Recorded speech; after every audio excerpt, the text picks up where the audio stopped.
ఒకప్పుడు బంగారు తెలంగాణ అని గొప్పగా చెప్పుకున్న మన రాష్ట్రం ఇప్పుడు అప్పులో ఉబిలో కూరుకుపోయింది. రాష్ట్ర ఆర్థిక పరిస్థితి రోజు రోజుకి దిగజారిపోతోంది. ప్రతి తెలంగాణ బిడ్డ నెత్తి మీద 1,60,000 రూపాయల అప్పు ఉందని మీకు తెలుసా?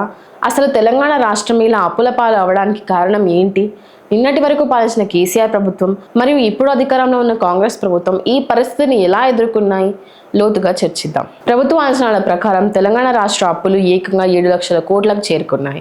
ఈ అప్పులన్నీ కేవలం బడ్జెట్ ద్వారా తీసుకున్నవి మాత్రమే కాదు, ప్రభుత్వం కార్పొరేషన్ల ద్వారా, గ్యారంటీ బాండ్ల ద్వారా వేల కోట్ల అప్పులు చేసింది. ఇవన్నీ రాష్ట్ర బడ్జెట్లో చూపరు, కానీ వీటిని తీర్చాల్సిన బాధ్యత మాత్రం రాష్ట్రానిదే. నిన్నటి వరకు 3 లక్షల కోట్లే అప్పని మనం చెప్పుకున్నాం, కానీ ఇప్పుడు అది ఏకంగా 7 లక్షల కోట్లకు చేరింది అంటే అసలు నిజాలు బయటపడ్డం మొదలైందని అర్థం. ఈ అప్పులన్నీ ప్రజలు కష్టపడి కట్టాల్సిన పన్నుల నుండి తీర్చాలి. తెలంగాణలో ఉచిత పథకాల అమలు భారీగా పెరిగిపోయింది. రైతు బంధు, దళిత బంధు, కళ్యాణ లక్ష్మి అని ఇలా అనేక పథకాలు ఉన్నాయి. కొత్తగా వచ్చిన కాంగ్రెస్ ప్రభుత్వం కూడా 2 లక్షల రుణమాఫీ, మహిళలకు 2,500 వంటివి 6 గ్యారెంటీలు ప్రకటించింది.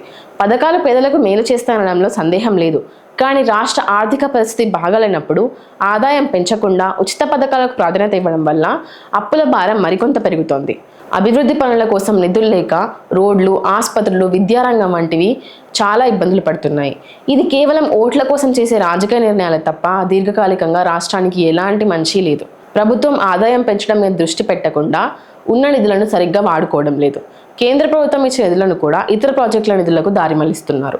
కేంద్రం ఇచ్చే రోడ్డు నిధులను కూడా మరో దానికి ఉపయోగిస్తున్నారని ఆరోపణలు ఉన్నాయి. మిషన్ భగీరథ, కాళేశ్వరం వంటి పెద్ద ప్రాజెక్టుల నుంచి ఆశించిన స్థాయిలో ప్రయోజనాలు అందడం లేదు.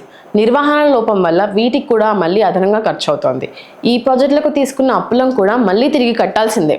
అయితే తెలంగాణ రాష్ట్ర ఆర్థిక పరిస్థితి ఇలానే కొనసాగితే భవిష్యత్ తరాలు భారీ మూల్యం చెల్లించుకోవాల్సి వస్తోంది. మనం కష్టపడి సంపాదించిన డబ్బు అప్పు తీర్చడానికే సరిపోతోంది తప్ప నిజమైన అభివృద్ధికి ఉపయోగించడం లేదు.